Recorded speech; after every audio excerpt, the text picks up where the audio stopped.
is Horror Sucks, the podcast where we watch horror movies and tell you why they suck. I'm Ashley Atkins, and I'm running on True Brain Cells tonight. But did you say Yep. Drew Brain Cells? I think that just solidifies how I borrowed am. some brain cells from my friend Drew. I'm Carter Rhodes. I'm running off far more than Drew Brain Cells. And tonight, it's a very special episode because we are accompanied by...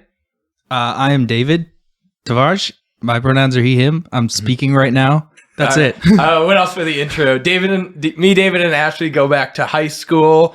We all grew up in the same area. And David currently runs the largest Twitch stream on planet Earth. Fuck you. But also, you can advertise. He does, yeah. All right, Here's your option to plug. Hopefully, I'll be in the show notes. If you want to go to twitch.tv/David Tovarish. Why don't you spell that? Tovarisch. It'll be in the show notes. Yeah, it'll be in the show notes. Don't worry about spelling. Yes. You want to help out something. Well, thanks for being here. Yeah. So as our guest, you got to pick today's movie. So why don't you share what it is? No, I picked Se7en because I just happened to particularly like that movie. It came down to like Se7en, Shaun of the Dead, and Hot Fuzz were the movies that I was going to ask Carter if he could bend his definition of horror to. Hot Fuzz was the suit only me. one that I said, no, we can't. I will not allow this to be considered horror. I was like, It's but there's not. a really spooky moment towards the end, bro. I'm like, it's a police drama at best, but Se7en and Shaun of the Dead, I'm like, okay, you can make an argument Yeah, I'll for be it. back for Shaun of the Dead. Don't worry. Okay. So I'm a little on the fence with this one, so I'm going to need some convincing. Okay.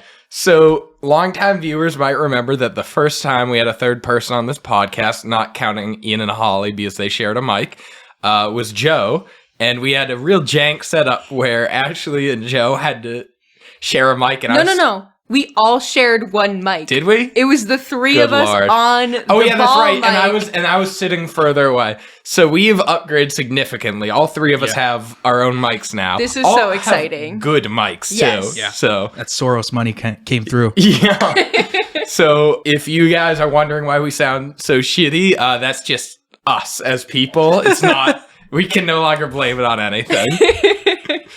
All right. So quick rundown of how we do this podcast. First, we're going to give you a quick plot summary in case you haven't seen the movie. This week, Ashley's doing it. I'm going to give you a couple of fun facts. Definitely going to be facts. May or may not be fun. And then we're going to break it down into a section that we call the good, the bad, and the spooky.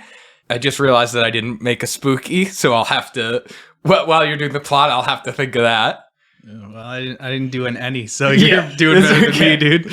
So this might be a little bit more freeform than our other episodes, but we'll just see how it goes. And we'll give you our overall thoughts, our rating, and then tell you what's next. Perfect. So why don't you take us away? Great. Okay. So, Se7en. This movie is from the 90s, and it's got a really great cast that I'll let Carter fill you in on. But it kicks off with William Somerset. He is a retiring detective in New York City. He's at a crime scene where he meets his replacement, who is David Mills. He is a transfer from Upper New York, and Does it say New York in like the Wikipedia page? no, it technically doesn't. Gwyneth says they're from upstate. Yeah, they very It clearly says implied upstate. it. But I remember they even showed like a exiting city limits, and it explicitly didn't say the name of the city, which I thought was entertaining. But there's really only two cities where I guess there's a couple where most of the state is upstate. Maybe New York City was like, "Hey, man, you can't do that to us." Yeah, I guess if you think about it, LA and Miami both have a lot of upstate, but Florida doesn't count because it's just so... When I hear upstate, I Stuff think that'll New York. eat you. Yeah. Also, looking at this city, it's clearly New York. Yeah. It's never explicitly said. Actually, fun. It's relevant, but this is a Go for fun it. fact. It's actually LA. They filmed it in LA. No. Yep. Mm-hmm. Well, they made the set look like New York. They did. What yeah. can I do? Absolutely. All the I right. was like, those are brownstones. Like, Absolutely. I just thought it was an interesting fact. I guess I can see it on some, like, when they're driving on, like, getting off the exits and whatnot, but... Oh, and before I forget, I meant to say this. David is on our trivia team. Oh, That's yes. his claim to fame. Yes. Yeah, I have the shivers. They help me out sometimes. He'll say, it's this, and we'll say, no, it isn't, and then he'll just do a face when he's right. And none of us will make eye contact with him. Or he says, it's this, and we go, well, there's no other better option, No, and there's it's always that. Except for when we didn't believe that you... Didn't you think it was Sunday? My straight up, Yeah. I don't know. Maybe it was like the last little hint of misogyny leaving my body, but I was like, me and Carter have to know. We have to know about way more about war than anybody else at this table. Just to clarify, this was the day of the week that Pearl Harbor took place. Yes. December 7th, 1941. Yeah. It was I a can't Sunday. remember the day of the week. These two did not think so. I thought it was Tuesday. Could have sworn. Anyway. Anyways, yes. New York. It really sucked. It felt like a Tuesday. Yeah. It's like the same deal as Monday is you're still recovering from the weekend, except like it's just another goddamn day. It sucks. What else could happen? Yeah. What is that noise? This is going to be a long episode. How could it get any worse than this shitty Tuesday You have to work on a fucking boat. in December? Okay. At least you're in Hawaii. Anyways, speaking of Hawaii, we're back to the city. See, It's we got not blacklisted for making 9/11 jokes, but Pearl Harbor's okay. 9/11 plus time equals Pearl Harbor. So yeah. Okay. Plot or whatever. So Mills transferred in, and he's not the most professional at the crime scene, to the point where Somerset's like, I don't want to deal with him. And they end up on different cases. Somerset is still on this case, even though he doesn't want to be, and Mills is assigned a new case where Did you say what that case was? Oh, I don't even think I was. It was the Yeah. original crime scene. Yes. So, Case. yes. So, well, I haven't gotten there yet. Oh, never mind.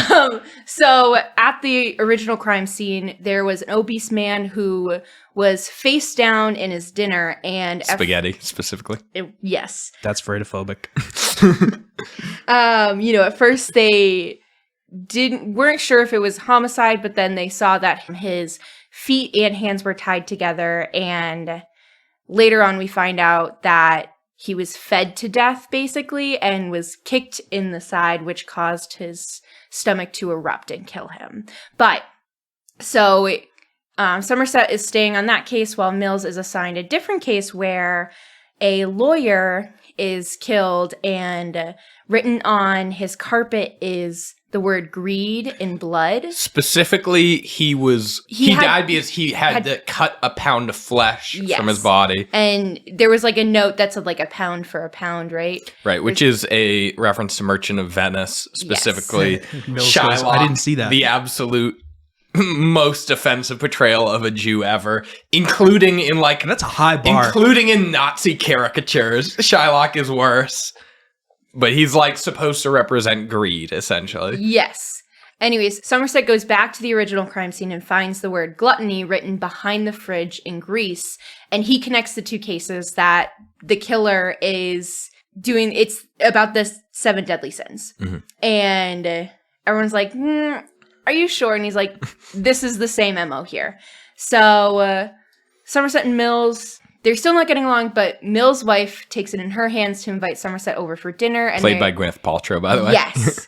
They're pouring... I didn't even include the actors in the right. other I'm sorry. You're right. Just cut that. But they're pouring over the case, and they realize they start to work together, and they go to the lawyer's wife, or the attorney's wife, and she's like, oh, this painting is upside down. They peel it off. They take it down. There's nothing there. But then... Somerset, using his experienced detective skills, goes up there, uses the finger paint pigment stuff they use. I don't know what it is, but it's coal, isn't it? Fingerprint brush. I don't know. Yeah. Well, the black stuff they put on fingerprints. Regardless, it's a fine dust that sticks to the dust. Dust is the word I was looking for. So. 4 letters. Particulate matter. I can't really tip my tongue. So once Somerset dusts the full fingerprints, we see "Help me" written in fingerprints on the wall. So they have CSU come in, take the fingerprints, and run analyzation. It's important to note they didn't get any fingerprints on either of the previous scenes. Yes. So it's notable that he left them. Yeah. And it says "Help me." Right. That too. Yeah. It's like, hey, cops. So they find out it's this one guy who is very religious and has some mental health issues, and they're like, all right, that's our guy. And Somerset's like, it's not our guy. This guy is too calculated. He's too precise. And Mills is inexperienced, and he's like, just kind of like running for it, gunning, and like Gung-ho G.I. Joe. a little bit, yeah. So they get to this guy's apartment, and he is tied to his bed frame, barely alive, and they discover a pile of pictures. This guy has been going in and taking a picture of him every single day. And while they're there... Can you guys guess the sin? Oh, yes. That's right. It's sloth. Because he hasn't moved in over a year. Yeah. Or no, a year exactly. He was, to the day. He was tied down, though. I don't know if you mentioned it. I It wasn't his fault. describe it as sloth because he was forced to that. But anyways, while they're there, a camera guy comes in and is in the building trying to take pictures, and Mills loses his mind on him and is like, get out of here, you don't belong here, blah, blah, blah. And he's like, I have every right to be here, blah, blah, blah. And they have a little bit of a shoving match, and the camera guy takes off. So some stuff happens, but then we move on to our next sin. The sins are the important parts. We move on to our next one. Yeah. The other stuff is like whatever. But we now have Pride, right? Is that the next? Yeah. And is she a model? Or yes. Yeah, okay. Model. We have a supermodel whose face is wrapped up, and she's in bed with a phone glued to one hand and a bottle of pills glued to the other. And she had the option of either calling 911 to save her or taking the pills. She's disfigured. That's why she has bandages on her face. Exactly. He cut her up, so she would either have to, continue to live in the world ugly, essentially, disfigured, or she could overdose. And she chose to overdose, and that was Pride. Was there anything else extraordinary about that crime scene? Not really. Yeah. That was just kind of the next one. Yeah. So then Somerset decides to get a little crafty. He's like, we need to find this guy. We're hitting our limit. That's 4, right? I think so, yeah. Wait, it's in my notes. We have one more, don't we? Sloth, gluttony, greed, Lust. pride. We haven't gotten to lust yet. Did we skip lust? No, well, we haven't that? gotten we haven't gotten to lust yet. That's right. I have lust before pride in my It's my possible notes. we're reading them out of order. It's not that big a deal. It's not that big a deal. We also have lust, where the killer went to a BDSM shop and got a custom harness and made a man assault a prostitute with the harness that actually had a knife on it. And I think that's all I need to say. Yeah. That's the most messed up part of the entire It is. Yeah, it's movie for me. they do a really good job of not showing anything truly graphic, but it's just horrific. Yeah. Yeah. Mm-hmm. But anyways, so then at this point, they're like, all right, we need to find this guy. We're getting close to the end point. They decide to get crafty. It's been known, and they've been looking at books, and they've been, researching through novels and things that relate to theology in the 7 deadly sins. So they contact someone from the FBI, or an ex-FBI. No, he was in the FBI. Yeah, someone from the FBI who could access people's library records based off FBI the books they checked out. And they review the list and find Jonathan Doe, who checked out a book by St. Thomas Aquarius that goes into detail about the 7 deadly sins. And they're like, we got to get this guy. It has his address. They show up to his apartment, but he's not home. Or he doesn't answer the door, but then they see someone come up the stairs, and they get into a shooting match where they're running around this apartment building trying to get at each other. And Mills realizes he knows this guy. It's the cameraman from earlier. What? Shocker. So I'm sorry, but I'm just gonna be holding they find it in. that out later when he goes in the apartment, I think. Yeah, I'm just gonna be. you're right. I'm gonna He be looks in the holding bathtub. it in all episode if I don't say it's St. Thomas Aquarius. It's Thomas Aquinas. Yeah, Aquarius is the It's a star zodiac sign. I know it's St. Thomas Okay, Aquinas. I went to Catholic school. I really did I try thought to I- avoid it. I I really thought I did. said no. I'm glad you corrected me because I thought I said it correctly. Did I really say You said Aquarius? St. Thomas It's good Aquarius. criticism and self-criticism. I would be proud. Yeah, I just was like, let it go, let it go, let it No, go. And no, every time because just I would be bullied online. Yeah, okay. We would get YouTube comments going, "It's St. Thomas Aquinas." That's engagement. 2 content brains for my own good. I already said I'm running on 2 brain cells. Yeah. So Anyway. keep going. Anyways, sorry, you're right. They get find out into- that he was the They discover that he is the cameraman because he finds pictures of himself in the apartment. So they scour the apartment looking for stuff, looking for clues. They don't find anything. They find 0 fingerprints in the apartment, which is important to know. And as they go back to the station and they're chatting with each other, who walks in but cameraman, Jonathan Doe. And he's like, "Hey, detective. He has to Detective. literally scream at them. Detective!" And they're like, what? Like, they're like so shocked because they are oblivious. None of these cops noticed the guy drenched in blood that walked into the It's like, police station. Right. that dude shouldn't have been able Yeah, to get man. into a taxi cab without getting noticed. let alone- Happens all the time. There must have been Right. a black kid with a toy. It is actually, to be fair, the only place more reasonable to just show up drenched in blood is A hospital. oh yeah, exactly. Yeah. That's the only other place where you could just show up like that and people are like, yeah, it happens. So they arrest him. And he's like, "I want a lawyer." And they're like, "Okay." So they get him a lawyer and whatnot. And the lawyer's like, "Listen." He's burned off his fingerprints, by the way. Oh, yes. Or He sliced them off. sliced Yeah. them off. It's way worse than burning. A lot more Yep. metal, yeah.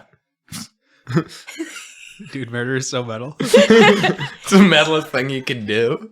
So anyways, Pro tip for metal fans out there, please don't kill. yeah. Yeah. I don't. Great idea. I don't need to be Don't the kill. Has anybody the ever thought Orson of that? Welles of the of the horror podcast genre. So anyways, the lawyer's like, "Here's the deal. He'll give you a full confession. There's 2 other bodies, but like only to you 2. You got to go with him to find him. Or he pleads insanity and he gets off because you know he will." And they were like, "The fact that you're making this deal proves that he's not insane." And they're like, "Let's see if the jury believes that." Basically, It's like, what are you gonna do about it? yeah. It's just It's like, like that. It's one of the most. It's one of the few campy moments that they just need to pull out a cliche to Yeah. just advance the plot. They're like, insanity defense. It's like as though they're not going to stick that guy in an insane asylum forever. Yeah. yeah. Exactly. He wouldn't be going free. Yeah. So they agree to go with him to who the heck knows where. Upstate. Basically a field. Luckily though, it's just them, but it's really not because they got a helicopter above, which if I was making the deal and I said just you guys, I would have been mad there was a helicopter following us. For his purposes, it makes sense that Yeah. they didn't offer very much of anything. I really love that it's Dr. Cox from Scrubs as Yeah, the team leader. Yeah, I didn't notice that until I was going through the actors. I was Really like, should David be. McGinley. Where do I know that from? So they're there in this field and they walk into the field and then all of a sudden a van starts driving toward them. And Somerset's like, "All right, you watch this guy. I'm going to go deal with this. Don't move." So he goes to the van. He's like, I got a package for David Mills that said I had to be here by 7 p.m. It's 7 p.m., but it is broad daylight. Well, it's like kind of pre-sunset, but it's broad daylight. So he opens the box. They're like, wait for Bomb Squad. And he's like, I'm gonna open it. Yeah, that was another look, one man, that was like, let's just advance. I'm retiring tomorrow. Yeah. He just We don't takes need out some his 20 pocket switchblade and opens the UPS Look, box. some 23-year-old Bomb Squad guy doesn't need to get blown up over this. I've seen it all. So, also he sent him off on foot, which they're in the middle of nowhere. Like, I don't know. The No way way he's in on it. I was actually paying attention to it, and the way it happened was pretty natural.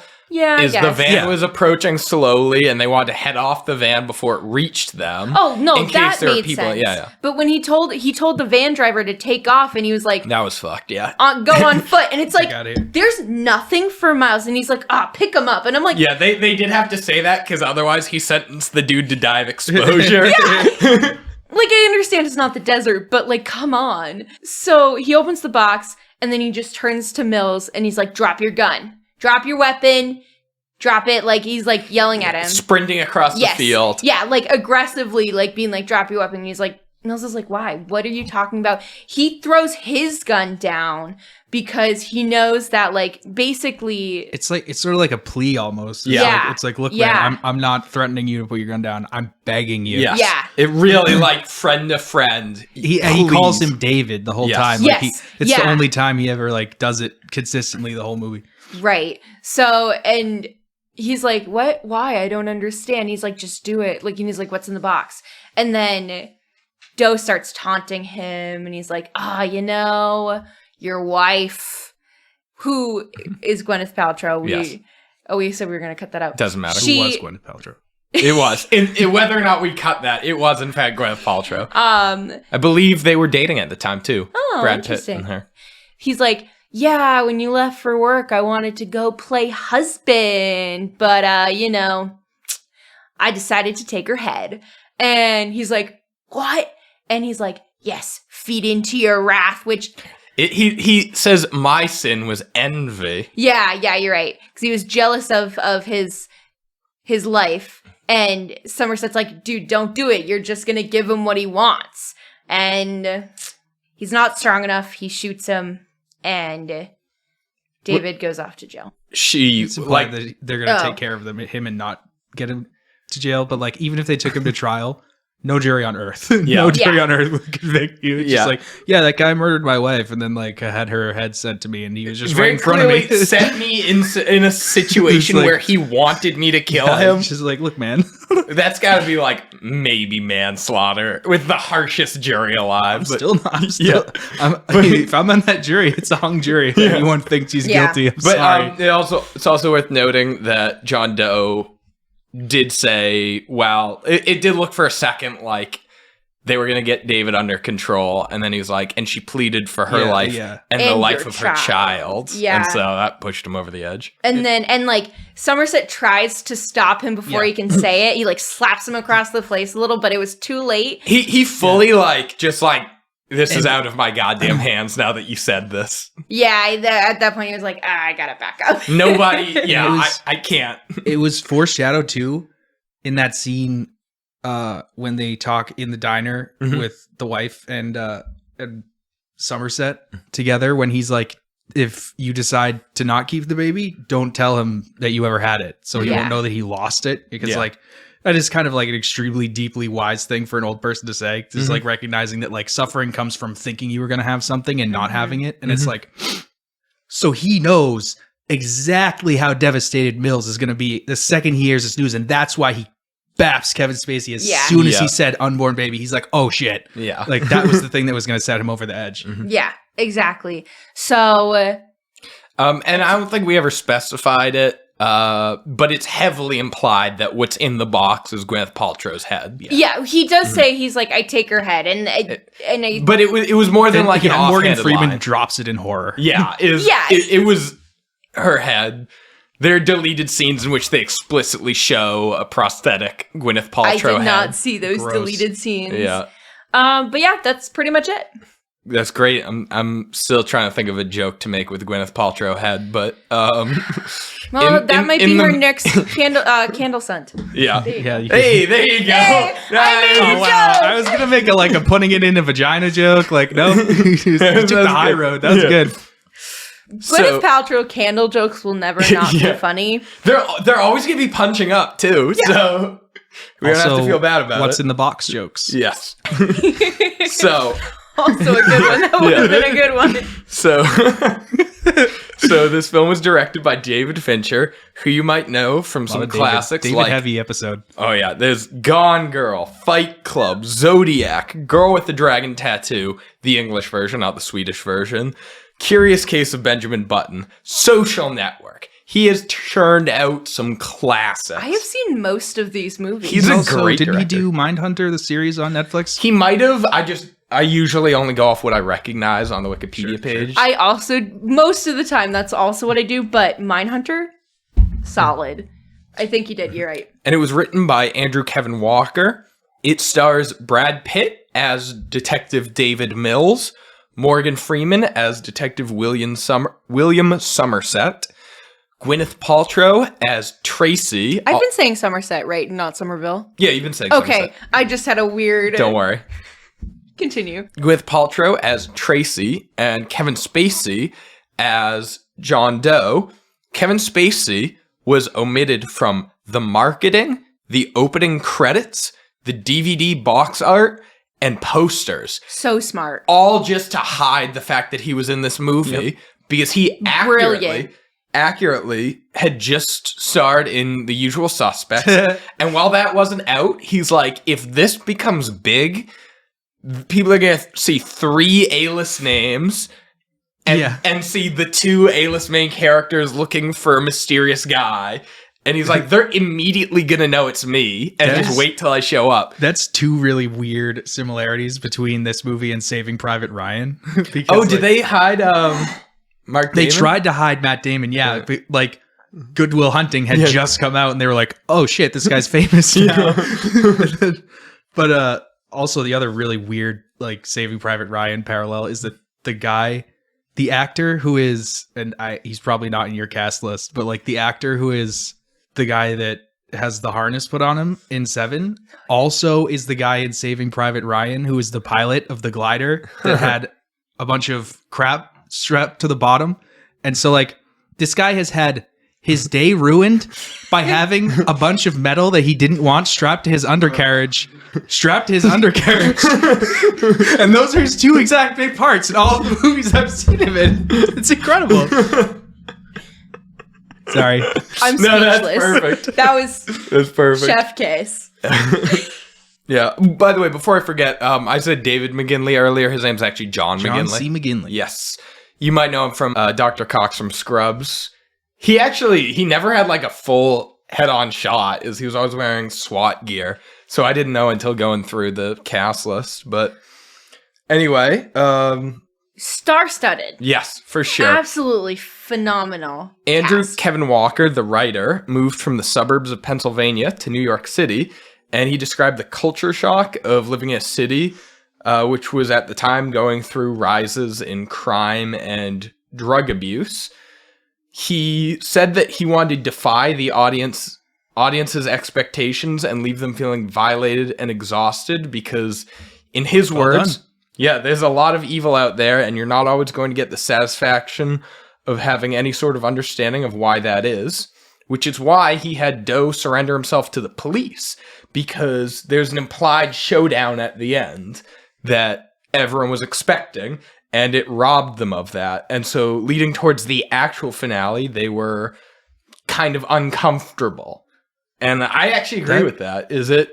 I feel like that subversion of expectations also is that comes through in the cinematography a lot, or I don't know if it's specifically cinematography, but there's a lot of low angles looking at Somerset and Mills, especially in the beginning, and it's like, oh, these guys are in control. These guys are the main characters. They're driving the story forward, and it's like, and what the beauty of this movie is that they're there to watch this guy do horrible things. And absolutely, be there after he does them. That's very insightful. Yeah, I didn't even pick up on that. Wow. That's awesome. I watch way too much Studio Binder, dude. Yeah. way too. Let's see. So Brad Pitt had just been in Interview with the Vampire, and he was trying to break out of his like typecasted romantic lead. And he said an interesting line, which I liked, which was, "I just wanted to escape the cheese. And I came to find out that Fincher had a lactose intolerance as well." Wow. Food buddies. Yeah. Fincher said that Tracy is an important character because she's the only sunshine in the film, both literally and metaphorically. And that it was the feel-bad movie of 1995. Set decorator Kat Muller portrayed the lust victim after Fincher's assistant said that she had the personality and the body to portray a dead hooker. Jesus. Good God. Tell us how you really feel. She was given $500 for 6 hours of filming over 2 days and described being nude in front of Brad Pitt as a perk of the job. Okay, well... 6 hours over 2 days, that's not bad. That's 2 3-hour days. That's nothing. Oh, Bro, 6 you pay me hours over 2 days. $500, I'd be nude in front of like, I don't know. Me. I have no shame. I was thinking like... for some reason I thought she was getting underpaid. But so the fact she was underpaid. Her labor was stolen, but that's for a different podcast. Yeah. Me and Carter are going to start that's later. for David's Twitch channel. So the constant rain was actually a pragmatic decision because Brad Pitt was available for 55 days before he started filming 12 Monkeys, a pretty garbage movie based off a pretty good movie. And since it was so often raining during filming, they're like, you know what? Let's do away with continuity. It's always going to be raining. That's crazy because I was like in full English teacher mode watching this movie, and I was like, it's raining. It's so in every funny. single scene, and then like right at the end when John Joe like explains it all to him and makes it clear it's the sunny bright sunny field without a cloud in the sky. I was like, wow, this is so deep. They did this on purpose. It's like, actually, it just kind of rained a lot. It's so funny because Jaws does that too, where it's such an intelligent, like, they don't show the shark to kind of build the tension around it, and then in reality it's because the shark was the shittiest prosthetic alive. We cannot put this on a screen. And like it literally wouldn't work half the time. Not even like would work shitty. It just wouldn't turn on. They're like, what? Okay, they built fine. it for a pool and then stuck it in the ocean. Yeah, and can't wait till we get to blow this piece of shit up. Yeah, I don't know if you guys know this, but salt and electricity work. Salt, water, and electricity work way worse than just water and electricity. Let's see. So during the scene in which Mills chases Doe, I don't think we mentioned it just because it wasn't a very important scene. Brad Pitt fell and important to me. Suffered injuries to his hand. And so they actually had to write that in to explain the cast on his hand. So that's a real cast. Yes, really, it really is. And we sucked Leo's dick so hard for doing that, but Brad Pitt did it like 10 years before. And then they would have to go back for the scenes that took place before that happened. He would have his hands in his pocket, which was pretty clever. He did have his hand in his pocket a lot. There was one scene. There was one scene when he like comes around the corner and he's got the gun up and he's got his hand in his pocket, and I'm like, is he supposed to have been shot in this scene? Because he's like holding his chest for some reason. It was to hide the cast. Wow. Oh, I assumed he had hurt his hand, so he was like basically making a sling by sticking his hand That'd in be clever, yeah. That is clever. his thing. But also, it's really just kind of looks like he's holding his heart. Huh. That's so clever. Man, my nip is just really raw. Yeah. Just rubbing it as he's chasing the dude. Yeah, it's not even something his heart. about chasing this guy. It's gotta be real hot, dude. So I'm sorry, they did the constant rain for pragmatic reasons, but also Fincher liked it because he felt like it made a inescapable element for the characters because the conditions were bad inside and outside. And since they were filming it in Los Angeles, he was like, this can't be sunny. Like, even if I don't have it constantly raining, the worst thing that could happen is just this bright sunny day as they go about these murders. I liked the like foggy days, but it was just what I'll explain. I'll give my thoughts. So when the crew found the sloth location, they found that it was covered in used condoms and crack pipes. So they cleaned those out and replaced them with prop crack pipes. Look, Hollywood talks about realism all the time, but they're too coward to actually let their actors smoke crack. I like to think that like whoever was in charge of the props for that movie was like, okay, I took the crack pipes out, and then they walked out to their car and they smoked weed for 30 minutes. And then they went back inside. They're like, I got with your the props. same bit. I got your prop crack pipes right here. They Good job. step out of the room, walk in one big circle, and walk back in.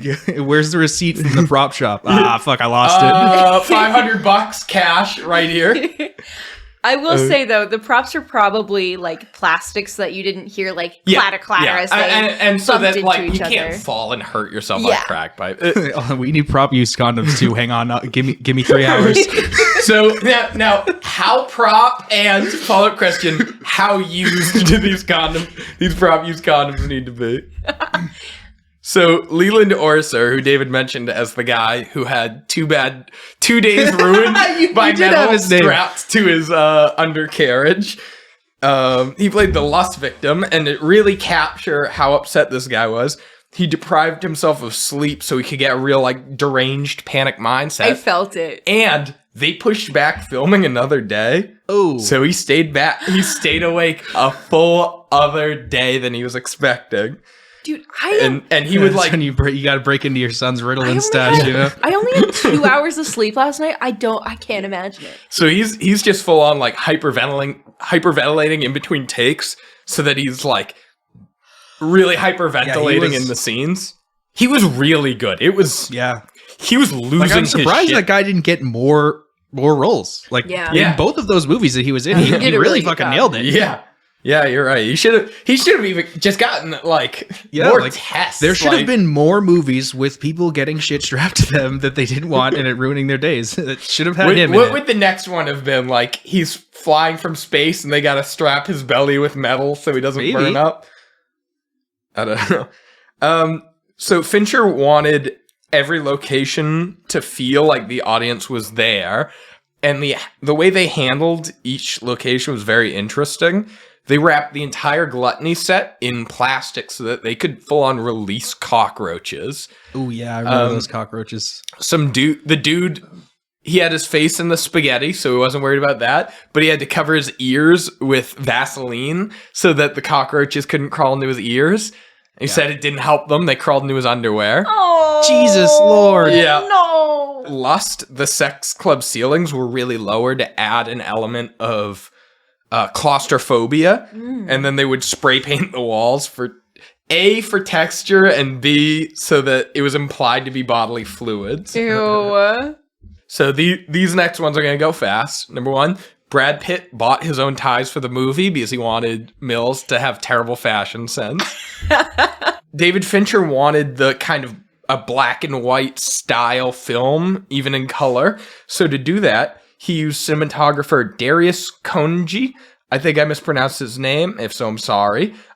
Who did perfume ads. Bet you can imagine those in black and white, right? Yeah. Yeah. And in fact, Darius Konji is believed to be why the film is strangely successful in Iran. Huh. Wow. Because he's from Iran. Oh, that makes sense. And the chemical process in which they did that is bleach bypass. The silver in the film stock was not removed when it was trying to draw upon my photography lessons developed, which leads to dark, shadowy images in the film. David Fincher wanted the credits to look like a killer had written them. It was voted the 8th scariest film of all time by Entertainment Weekly. See, horror movie. Which Boom. I included specifically because I was watching it and I'm like, damn, I love David, but this is, Wait. I'm It's a sorry. horror- Can you say it again? This film was voted the 8th scariest film of all time by Entertainment Weekly. You Yeah. gotta Okay. show Wait. it. Hold on. Wait, let's get into it later. We're almost done with the facts. Okay. Lastly, David Fincher, who also directed Fight Club, named the detectives in Fight Club Andrew, Kevin, and Walker after Andrew Kevin Walker, the writer of this movie. God damn. Yeah. Okay. Before we get into the good, bad, spooky, can we have a serious Yeah. discussion of whether or not this is horror? I feel like this think is it's going to an be a better discussion at the anti-horror. conclusion. you think it goes Wait, at the we should end? we should bookend it. We should see if we You're right. change. You You're know what I right. mean? Yeah. So, because you just said that Entertainment Weekly voted it as one of the scariest movies, I would like to express that we need to look at the demographic of Entertainment Weekly. I'm pretty sure whenever it says a magazine voted it, it means the writers got to vote. Oh, okay. It doesn't mean the readers have any say. Oh, okay. That's what AP All College Pro football rankings. Oh yeah, or All Pros. Associated Press All Pro for football is the magazine has the editors, journalists that they select, and like some former players that again they select. Okay, So, okay. there- 'Cause I'm thinking like This was like, not a fair thing. okay. This was an entertainment. It's just a bunch of like Okay, but then you have to look at their 35 to demographic and 50-year-old go, women. yeah, these women are going to think this movie's scary, so we It should is put it scary. on this list. Which Me is too. funny, I am 'cause- 35 to 50-year-old women, and I think this movie's scary. Which is funny because, like, we typecast 35 to 50-year-old women as being easy to scare, but then you'd think that they'd be scared of other scarier movies, right? Right, that's what I mean. I don't know. I think that this is I think this movie is haunting. Yes. As in, it's, distressing. Like, I felt some way after watching it, but I was not scared. Not that that's... Because Nope wasn't very scary, and Nope That's was true. absolutely Yeah, horror. but there was like a threat. There's... I'm not quite sure how to put my finger out, but there's definitely a difference between, like, a mystery thriller and horror, because... We would say that Silence of the Lambs was closer to horror than this, right? Yeah. Yeah, so what is it that separates those two? I don't know. I don't know. I don't think there's. I think the only thing that separates them is that you have a bad guy, and you have that third person omniscient where you're seeing both the antagonists and the protagonists the whole time, and you can be more aware that you're scared of what's going on. Whereas in this movie, you're kind of like. And Morgan Freeman, I wrote down one of the lines he says, actually. So you think that that's where the horror Yeah. comes from, is the audience knowing what's going to happen and it happening? Yeah, it's like And the mystery... kind of like the Hitchcock quote about knowing there's a bomb under the table. You don't have to like show them the bomb, but if they know. Yeah. But like, there's sort of, John Doe is this thing that's coming and Somerset figures it out after this. He has the suspicion after the first body, but he figures out after the second body that this is going to be out of 7. This is not like he's got his quota and he's going to meet it. I feel like shit, like, this is going to be better in about 2 seconds when we switch to the good. But I have some thoughts on this. I think they just need to digest a little bit. So why don't we go through the good, the bad, and the spooky and revisit this? I'm glad we kind of expressed our pre-opinions. Agreed. All right, so let's start off with The good. Dun, dun, dun. So The good. I'd like to go with, what was it you just said, David? What me about Morgan Freeman, I thought. me? My thoughts are fire and forget. I just I don't know. someone gets it. Oh. So, first of all, I did actually have a lot of trouble with this movie because it was a great story, but it's just hard to break apart in the stuff you like and didn't like. It was really just an experience that you just kind of That's how I enjoyed. felt too. I don't have a lot of notes. Easily, this is my weakest in terms of notes. Because it was just such a whole movie. It wasn't really broken up into scenes. Yeah. But Yeah. sorry. So part of what I liked was that in the beginning, we were 2 murders in, and we knew there was going to be 7. Not yes from the title, but also the sins. Yeah. And so you knew just from conventions of storytelling, they wouldn't tell you that if there weren't going to be close to 5 more bodies. And that was a really good, like you said, Hitchcock bomb moment of I know it's going to take them a while to catch this guy. Yeah. I quite liked that level of tension building. I didn't even write the quote down, but Somerset is they're sort of, I think it's the scene when they're sitting on the bench waiting for fingerprints to come through. But Somerset is sort of like, we're just all we are like as police officers, and it's sort of like a meta line in the movie is that like we're collecting stuff that and hope that we'll get to use it one day in court. Like what's really going on is like, and like they're kind of the analog for the audience in a much better way because we know as much as they know. You're right, yeah. And it's like, and we find out what they find out when they find out. and even that is just like completely horrifying. If you're investigating a serial killer, like you get there after and you get to figure out based off of what you're looking at what horrible thing befell this person. And it's like almost like a horror story in reverse. That's really I really like that line about the audience, because we're just picking up clues, trying to figure out, just like they are, what's happening, knowing that there's a John twist Doe show we don't see. We're just hoping that information gets used. Wow, yeah.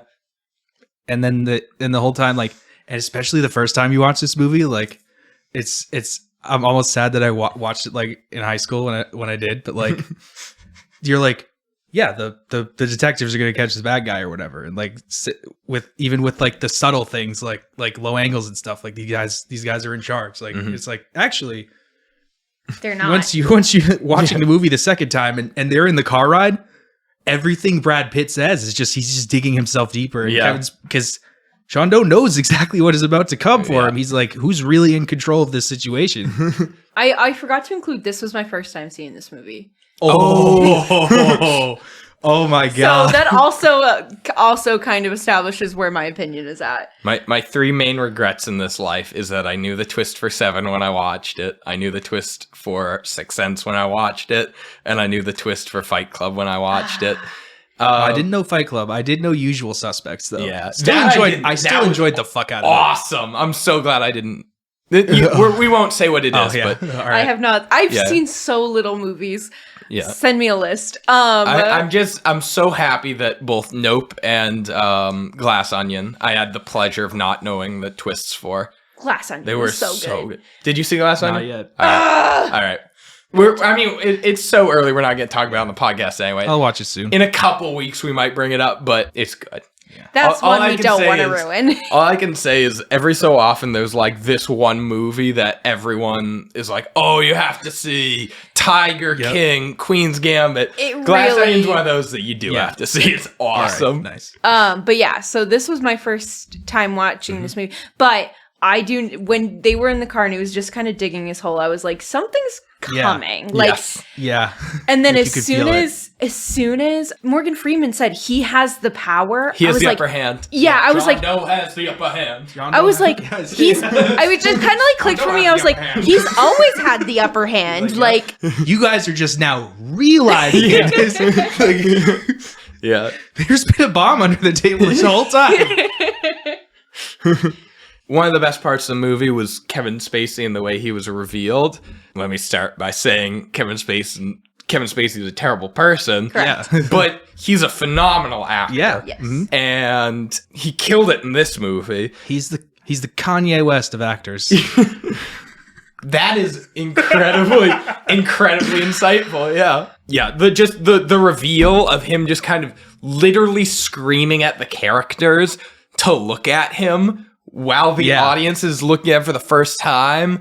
There were clues, but we just couldn't. It was good though. Yeah. It almost feels like in the first and third Indiana Jones movies when you realize that he didn't affect the plot because like they picked up the thing and it would have killed them because they're bad guys. Yeah. It's like it's almost exactly like that, and it's kind of I don't know if David Fincher or whoever the guy that wrote this what was his name again? Andrew Kevin Walker meant for this to be a commentary on the police, but like the police don't really solve crimes. Like you have to walk into the police station and say, "Hello, it is me. I am the guy you are looking for." Like, it was just, and he was the first name in the end credits.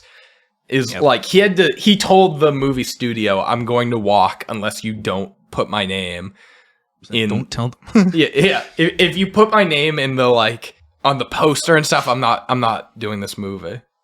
Could you imagine like being told like, don't put my name on this. I don't want to be involved.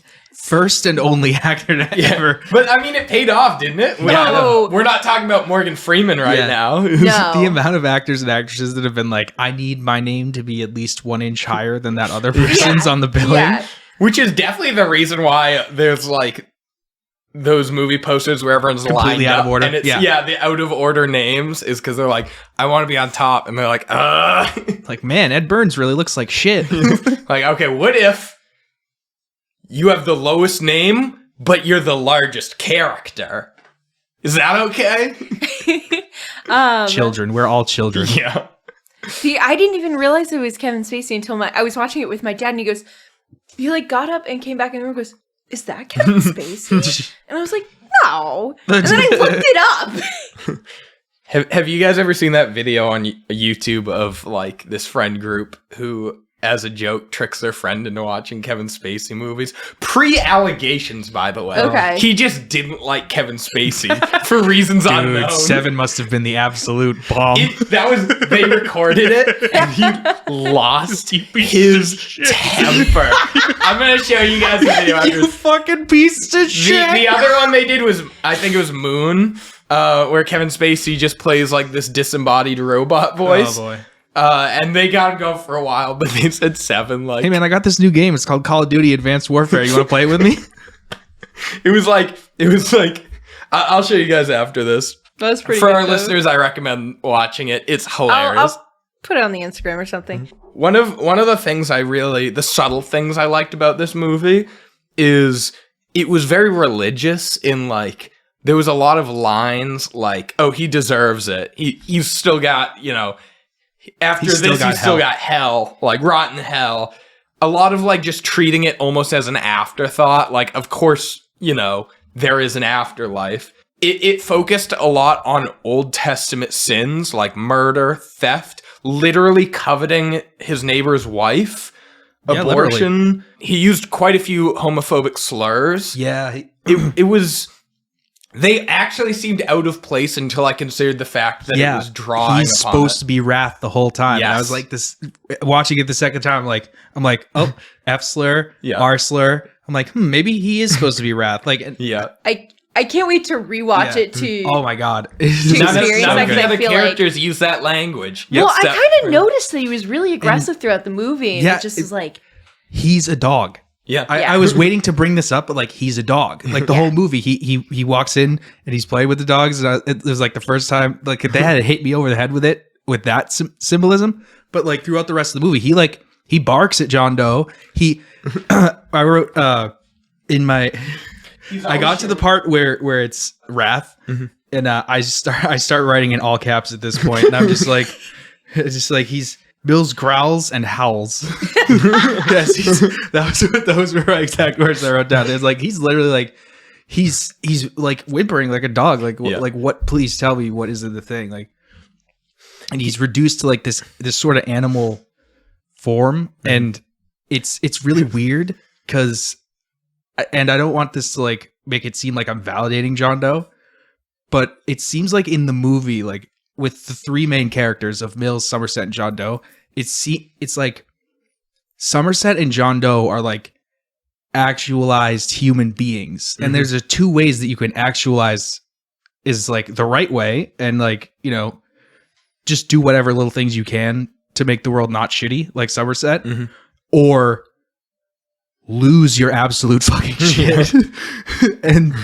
Or you can just be like Mills and basically be sort of like an animal and just always going on instinct. And like, there's like these subtle moments where like they're both standing out in the rain and Morgan Freeman is not reacting to the rain whatsoever. And Brad Pitt's standing there with like his arm up over his head, like, oh God, like, jeez, get this off of me. And like, it's just, he can't suppress the things he does. And that's why John Doe has to target him and not Somerset. Yeah. Cause like Somerset wouldn't have pulled the trigger. Like even if he did have a wife that he loved, he wouldn't have pulled the trigger. no. Yeah. They also show Mills's wife and Somerset drink wine at dinner, and he drinks beer, which is, I say this as someone with a literal beer in my hand, considered to be like a little bit lower class. Rougher. A worse palate. I would think I would agree with the palate thing. Yeah. You need a little bit more refined to appreciate wine, but Wine is a little bit more sophisticated too. Yeah. Like, right. Plus people usually are more temper themselves more when they're drinking wine than Yeah. Yeah. Well, yeah, you don't drink as much of it versus beer. Also, Sorry. Again, I say this as someone who loves beer. Love it. Way more than wine. I'm a weed guy myself. In the state of Massachusetts, that is legal, by the way. In case anyone's curious. Even if I wasn't here, I'd still smoke weed. Yeah. So the first time you ever smoked, that must have been what? As soon as it was legalized, right, David? Yes, of course. Yeah. It was decriminalized, I think. I was a decriminal. What a lucky day that was. Yeah. Best and worst day of my life. Now I just sit on the couch. I will say though, I really loved how also Mills brought Somerset his wine in a water cup, just like filled to the brim as if it was a beer, and he just looks like cup of wine for you. And like the assumption is like his wife clearly gave him a wine glass at dinner, so you just were like, how do I do this? I don't drink wine. Full on like Jimmy Neutron when the parents aren't home. Although it really is another like perfect little like addition to his character that like he's like first class I see. I don't care. Yeah. This is a thing for holding liquid. Yeah. Let's see. They set the foreshadowing really early. Yeah, the foreshadowing. Like Mills the opening credits. Yeah. Also, that was why I mentioned Shaun of the Dead at the beginning of this. Yeah. Because of all the foreshadowing. I foreshadowed my foreshadowing. How's that for a slice of fried gold? Oh, also the that's why you like Hot Fuzz so much too. Yep. Is it's 50% foreshadowing, 50% payoff. Yep. It really is. So they set the metronome is how Somerset sleeps, which symbolizes the passage of time. It's a very time-sensitive movie. It's 7 days, 7 sins from the first day. Mills is constantly picking fights when he doesn't need to. Yep. Oh, like they pissed me off. Was his explanation for why he went after John Doe on the stairs, and I was like, literally "That's wrath." Yeah, like that's wrath. And then there's also times when the Captain Arlie Ermy is like, "Hey, you guys." You could do this case, right? And Morgan Freeman's like, I don't really think so. It seems like there's going to be a lot more murders, and I have checks watch 6 days left in this job. Unless this wraps up in the next 6 days, like, what are the odds of that? Yeah, what are the actual odds of that happening? Like, the guy would have to walk into the fucking station. Like, the trial would go on. I get called in as a witness. The man would have to die in a field. Oh my god, this foreshadowing is amazing. We're like, it's subtle. I did like the symmetry though of like he had 7 days left on the job and there were 7 deadly sins. That was nice. There's a lot of symmetry throughout the movie as well as foreshadowing. Yeah, even in the opening credits, they show him cutting off his fingertips and stuff, which you wouldn't notice what's going on until you've seen it or you're really paying attention. Like they show off the cutting his fingertips. I wrote down.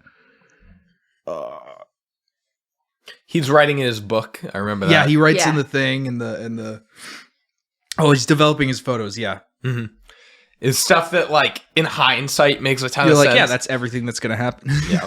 You can even infer that this is the killer, but you just don't understand the significance of it yet.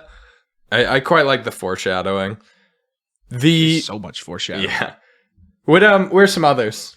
I know. I'm trying to think of them. Like some other foreshadowing. That one. With the part with the abortion, obviously. Oh yeah, that's a really good one. Yeah. My goodness. Because all I could really come up with the metronome and Mills kind of being wrath, but I know there's more. Oh, there's also like a couple of times when, and like the wrath thing that I mentioned with like when Mills he's always gung ho for it. And there's also a little bit of greed involved in there. Like he's like, and I paused the video because one of the things that Somerset photocopies was actually pretty cool. It got my liberation theologist bone tingling.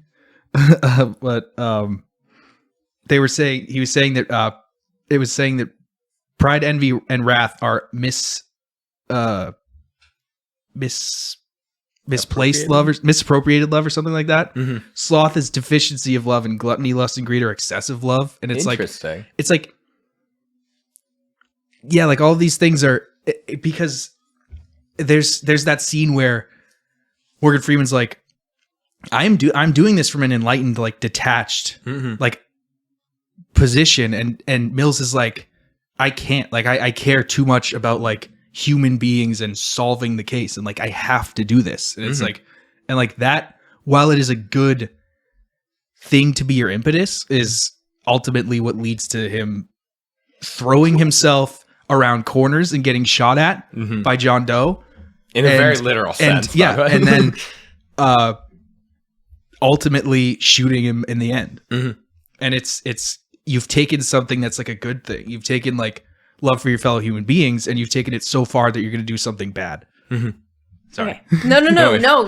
Your point was great. This was a little bit of a literal bit of foreshadowing, but once Somerset connects the two, he goes to the library to read about I love that scene. this 7 deadly sins and whatnot, but then they need the library data to find John Doe. And so that's foreshadowing. True. You can always go back to the library, said the communist.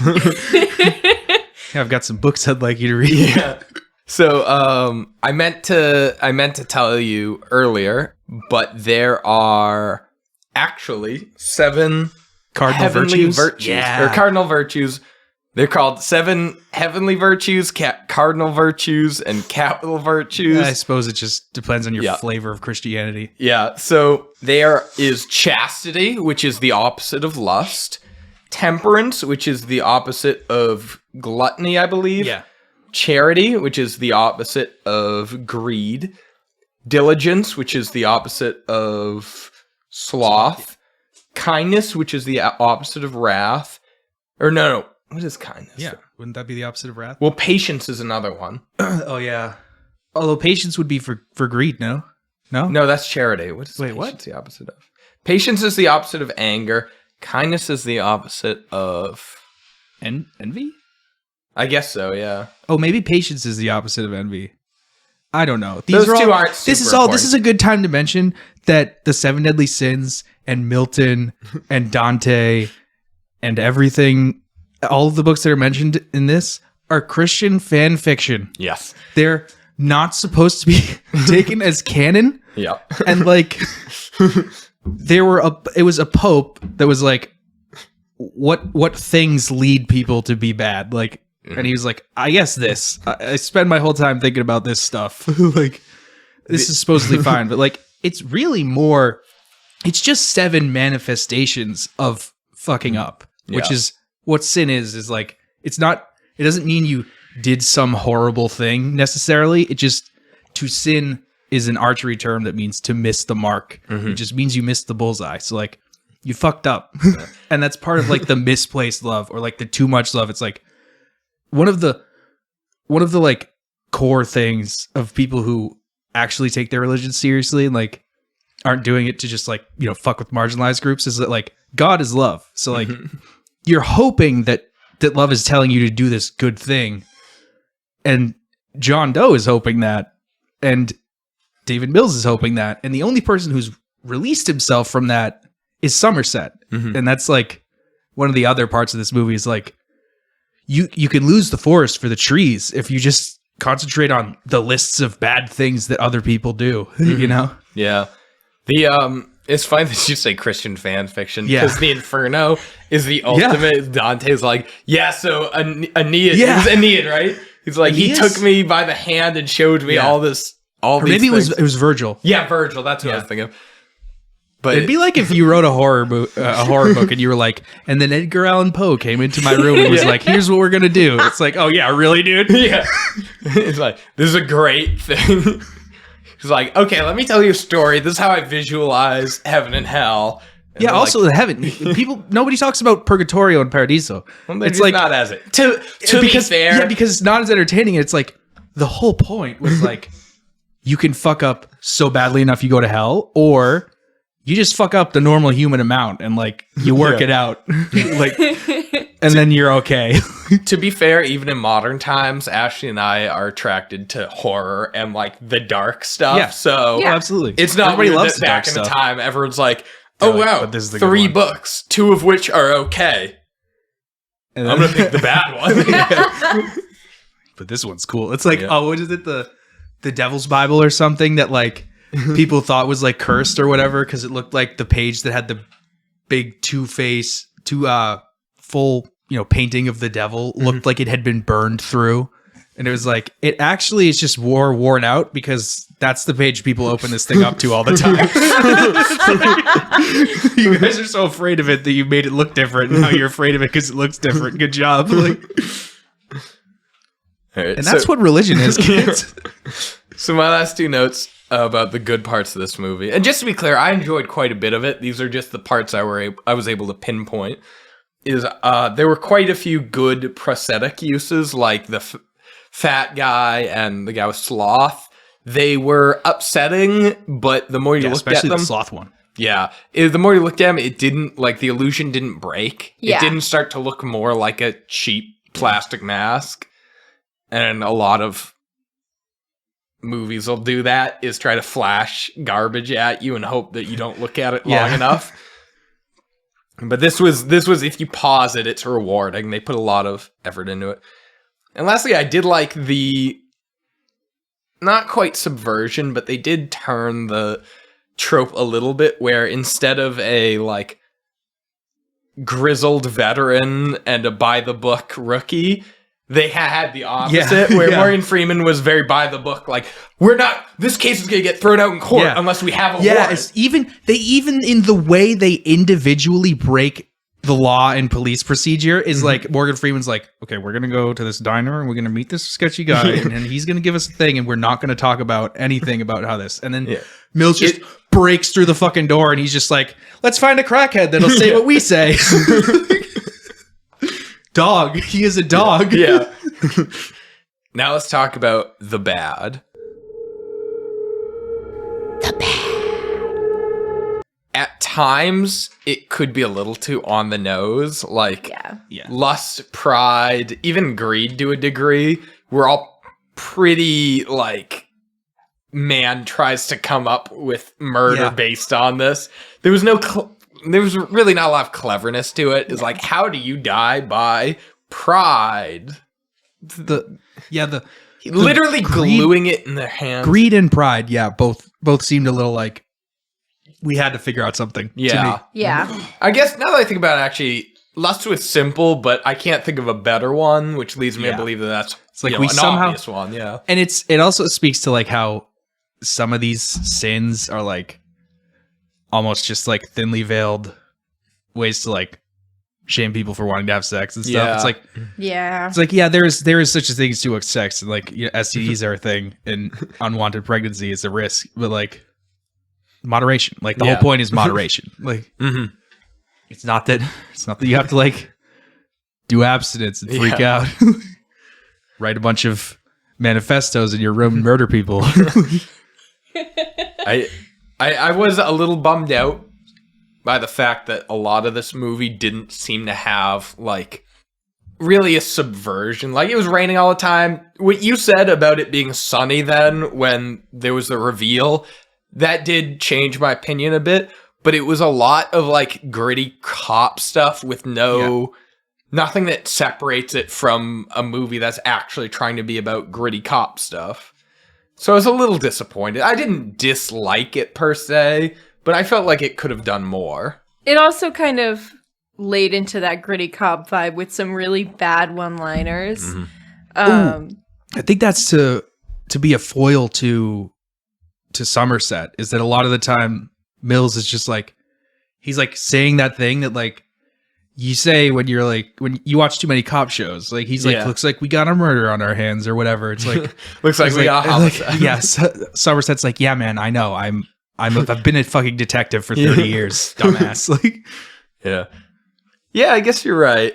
But that's a good point. I don't know. Maybe I'm an idiot, but I just thought they could have done a little bit more to make it. And like the SWAT guys too. The SWAT guys are SWAT guys. Yeah. They're like, we're gonna solve this by shooting somebody. It's like, hey, get out of the fucking bed. It's like, clearly this guy is fucked up. I did quite like the line where the SWAT guys are going in and the door's locked and the two detectives are standing there and a SWAT guy pushes past them with a battering ram. And he goes, SWAT goes before dicks. Yep. Because, That's realism. It's a little outdated, but dicks is slang for detective. So it was I kind of like that. It showed a level of like competitiveness without being over the top. Yeah, actually. Is that why Dick Tracy? Yes. Yep. Oh my God. Yeah. Wow, I was today years old. Wait, what? Well, actually, it's possible that it comes from Like, Dick that would've Tracy. But yes, I'm sure they're related. Wait, what? Dick Tracy, the detective from the comic books, was either named Dick because of the slang for detective, or is why they call detective dicks, or why they used to call detective dicks. I'm loving all this dick talk. I was about to say, there's a very clear reason why we don't call them dicks anymore. Because in this house, we respect the police. Yeah, we kneel before the dicks. Thin blue line. So, I was a little disappointed with the movie color-wise. It was pretty dark. It was very I loved dark. it. I liked it at times, but other times, like when they're in the dark room, they had to reshoot a couple of scenes with Morgan Freeman because they simply couldn't make out any of his facial features. When they wrote, what was it? Gluttony. I couldn't read it. He had to show the photograph of the word before I could read it. It wasn't a movie that was mostly dark. It was a movie that was entirely dark, even when it wasn't great. I felt a lot of the darks were too dark, and it really aggravated me. I'm in the same boat. When it was very well lit, it was outstanding, but it just wasn't the right choice for a movie with such a wide range of lighting. Yeah, I agree. Mm-hmm. I think they did a good job on the crime scenes as far as generating the mood that you want. But now that you guys say that, it's like, yeah, a lot of it was like, what's going on? Yeah. I remember, God, back when I was way too young to watch this movie, and I used to look at YouTube videos on my phone pretending to be asleep. I remember I saw all the murder scenes from this, and I used to think this movie was in black and white because of how dark it was. Because I only saw it in the poorly lit. There is one time where the darkness really works well, and it's sort of early on. I think it's the gluttony scene when Somerset tells Mills to go question the other people so that he could, get him out of his hair for a sec. And it reminded me of Disco Elysium, like an authority check. Because Mills just shines his flashlight in Somerset's face, and Somerset just stares directly into the beam of the flashlight, and Mills is just like, all right, fine, you win. So, I don't know if you guys know Disco Elysium, but Disco Elysium is a very fun game. I recommend it to David. He ended up playing it, and he sent me a screenshot. I have photographic proof that this happened. David got the achievement. The first achievement he got was defend communism 10 times. Yep. Before he got the achievement for putting his second shoe on. Yep. Couldn't find my second shoe, started building communism. Don't need it. I just picture you half naked, and someone's like, and it's because of the Reds that were like this. And you're like, hang on. Actually, you're oversimplifying. Those kulaks had it coming. Like, sir, you only have one shoe on. Okay. Ad hominem. Yeah, who do you think took the other one? The bourgeoisie. I do recommend Disco Elysium. I don't think it's not spooky enough for us to cover it on this, but David plays it a lot on his Twitch channel, and I recommend it because he has some great playthroughs. I would like to share that the story of David. It's a great story. How many times have I heard it, Carter? At least 3. Yeah, but it was never being recorded until now. Yes. So You're right. You're right. But I've heard it 6 times now. Yeah. It's Total. really quintessential. It's a good story. I humored you a couple times, like, no, I hadn't heard this. No. Yeah. And then I had to hear you tell it to other people. Not to be a hater, but I was correct when I said at least 3. You were correct. But I'm up to 6 now. Yes. Right. I actually really couldn't stop thinking about Disco Elysium like while I was watching the movie because like it really is like Mills is you the first time you play Disco Elysium. Yeah. And Somerset is Kim Kitsuragi. He's like, what the fuck are you doing? He's like, put the barrel in your mouth. Looks like we got a murder on our hand. Right? The best part of that game is the authority check where it goes, now you got to do the good detective signature. It goes, what's that? Hold out your hand, curl it into a fist with your thumb extended, and then jam your thumb as far up your ass as you can. I never got and that one. That was say, like special I'm a Carter good playthrough. detective. And I just do that. And Kim goes, what the fuck? It really is. It's like Disco Elysium is essentially the video game version of Seven if it went like funny instead of dark. Yeah. So one of my actual real complaints about this movie is that the lack of a Gwyneth Paltrow head. I have seen the prosthetic they used, and it's the right amount of like it doesn't look like a plastic Gwyneth Paltrow head. It is spooky to look at. I don't know if I'd want to see the whole head or just like a little bit of hair as you sticking out, drop yeah. the box. Like I want like a little Like out of hint. focus. That would have been okay too, but they literally didn't show anything in the box Yeah. at all. Honestly, I think it fits with the whole last 5 murders that we didn't get to see. Yeah. Trope, but like But at we the same saw time, they're there. Yeah, we did see the consequences though. Yeah. It And that is the consequence, yeah. One of my complaints was that he used the name Jonathan Doe. Mhm. I just felt it was a cheap. It was a little on the nose. It does make sense in universe because Sure. he essentially, like, there's no record of him. He allowed people to call him John Doe, but it is as a little- viewer, it's on the Yeah. nose. Yeah, exactly. So I really didn't like that.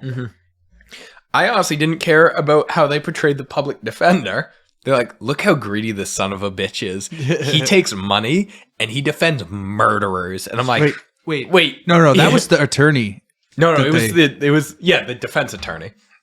Oh, I thought you meant the public defender that like was representing John Doe. That's No. my bad. This is the public defender who was murdered. Yeah. I was like, okay, I've seen this in Brooklyn Also- Nine-Nine too, where they're like, these are the bad guys. His office was like, he wasn't a public defender. Yeah. Like, if you were a public defender, your Yeah, office no, is he's- Public, He's a public closet. defenders look like Saul Goodman in the Yeah. start of Better Call Saul. they look like Mills. They look like Mills, honestly. Like, Yeah.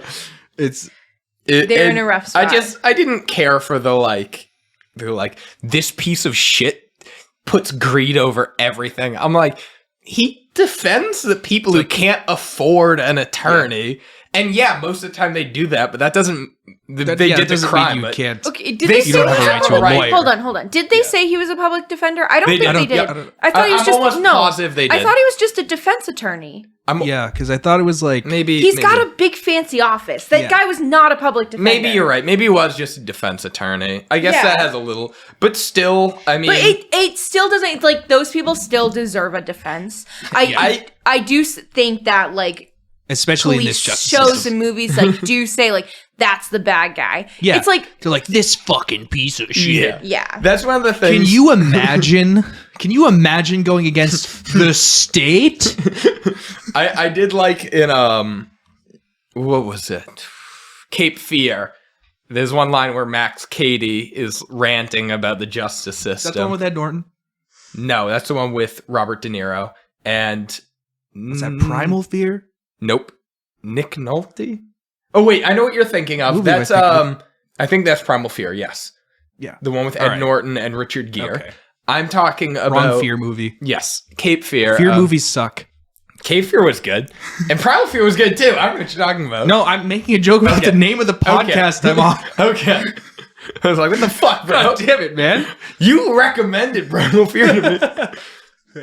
Anyway, he says some line that was like reciting the North Carolina lawyer oath, and it was like, I swear to zealously represent my client. And I'm like, I think that, How about without prejudice? yeah, I think that everyone, regardless of income, deserves a lawyer that will zealously represent them, even knowing they're guilty. Yeah. Because if the state can't the prove state is you did zealously something, going after yeah, you. if the state can't prove you did something, maybe you don't deserve to be in jail, whether or not you did it. Oh shit! This is revolutionary. Has anyone thought this before? If only someone made a Twitch channel that they could leave in the bio of this. Absolute worst part of this movie, though, is when Brad Pitt fucking executes John Doe, and it shows it, like, from a distance as he point blank shoots him, and you see just a CGI blood splatter that is so obvious.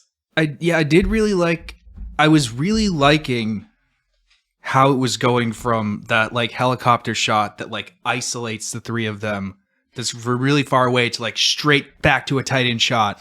Yeah. And then, like, when they pulled out for the, like we're watching the shots come in from Dr. Cox's angle, it's just like, it lost a little bit of impact. And like, because like when it comes back to him and he finishes the mag dump, it's like, oh shit, yeah, wow, he really did, he put every single bullet he had into that guy. Like, if they did like a close up of Morgan Freeman's face or something, and I'm sure Morgan Freeman could carry the scene with his emotion.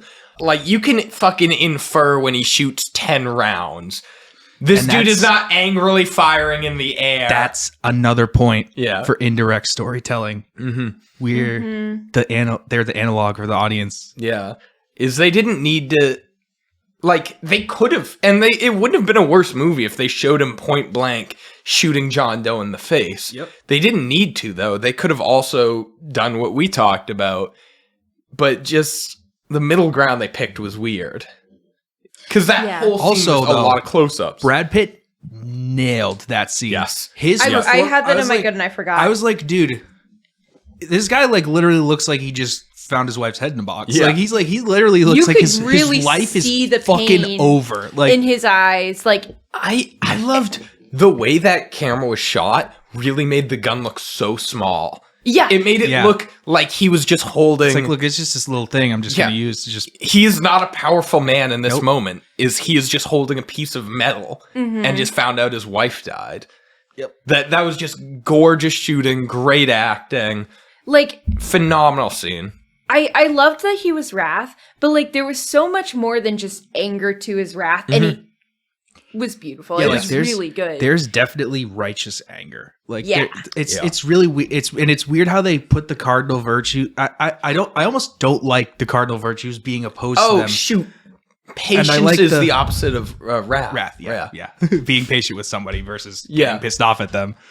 Yeah. But I honestly like it better the way it's explained with like the misplaced love thing. It's like, and there's definitely righteous anger. And it's more like you're taking a thing that you should have, which is anger, and you've given into it in such a way as to miss the mark. You can give into it in a good way, or you can give into it in a bad way. It's like if you're mad at capitalism, you can go. There's a couple ways to go about it, you know. And then the last less thematically more nitpicky issue I had was the laughing scene was very out of place.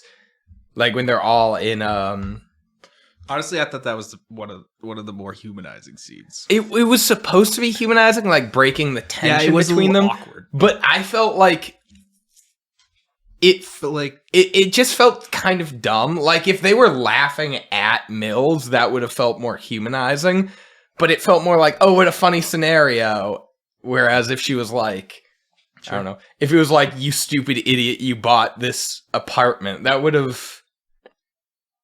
It just felt so tame to be like, oh, they're laughing at the fact that he bought an apartment over a subway and now he hears the train. Yeah, like they just needed a dumb, banal thing. Yeah, and that was just a way too dumb, way too banal. It kind of just popped into my head that it might be a little bit of a good foil for later on when they're reading his diaries and stuff, and he's like, I just couldn't talk about the weather with this guy. I threw up all over him, and then I laughed. And it's like, no, these guys were just making dumb conversation about how this apartment sucks, and they all started laughing, and like that's something you can do if you're a little bit more adjusted. Yeah, I guess so.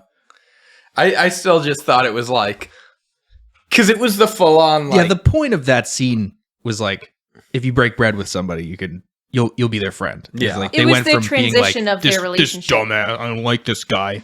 Yeah, to like, oh well, yeah, we had beer. They clearly didn't get along before then. They weren't enemies, which I quite liked. Is a lot of cop shows will be like, I can't be friends with this dude. He's a piece of shit. It's just they didn't get along and they didn't want to work together. Is this? It's like they're like, I just.